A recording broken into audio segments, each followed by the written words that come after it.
السلام علیکم پیارے حضور. میرا سوال یہ تھا کہ آج کے ماحول میں بہت سارے گے لوگ ہوتے ہیں، تو پھر ایز اے مسلم میں کیا کروں؟ جب میں سے ملتا ہوں گے لوگوں سے تو پھر میں کیا کروں ایز اے مسلم؟ کیا کرو؟ تم ملنے میں تو کوئی حرج نہیں ہے، ان کو مل سکتے ہو، لیکن ان کے انفلوئنس میں نہ آ جاؤ، ان سے ایسی دوستی نہ لگاؤ کہ ویسی حرکتیں کرنے لگ جاؤ. ٹھیک ہے؟ ان سے ملنے میں تو کوئی حرج نہیں. اسٹوڈنٹ ہے تمہارے ساتھ، کلاس فیلو ہیں، پڑھتے ہیں، بیٹھے ہوئے ہیں، تو یہ تو نہیں ان کی نفرت تو نہیں کرنی.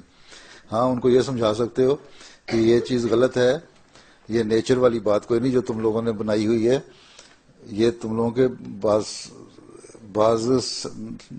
سائیکولوجیکلی ایسے واقعات ہو جاتے ہیں ان کے لوگوں کے ساتھ ہیں، نفسیات ان کی ایسی بن جاتی ہے کہ جس کی وجہ سے وہ اس طرف چلے جاتے ہیں، اور بہت سارے ان کو انہوں نے ٹریٹ کیا اور کیور بھی ہو گئے ہیں.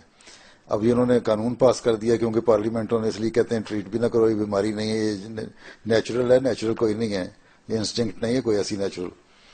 یہ بعض حالات کی وجہ سے، یہ باہر کا انفلوئنس اس کی وجہ سے وہ بنتے ہیں ایسے. ٹھیک ہے؟ اس لیے ملنے جلنے میں تو کوئی حرج نہیں، ان کی اصلاح تو تم نے کرنی ہے.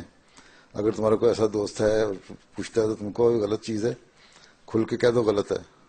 ٹھیک؟ لیکن نفرت کوئی نہیں کرنی کسی سے.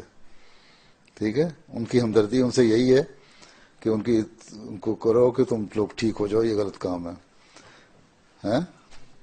اب دیکھو انہی قوموں میں جو سور کھاتے ہیں، سوروں کا لیے ایک یہ بھی چیز ہے نا کہ ہومو سیکشل ہوتے ہیں، تو اس سوروں کی وجہ سے، کھانے کی وجہ سے یہ بھی چیزیں میں پیدا ہو گئی ہے بہت زیادہ.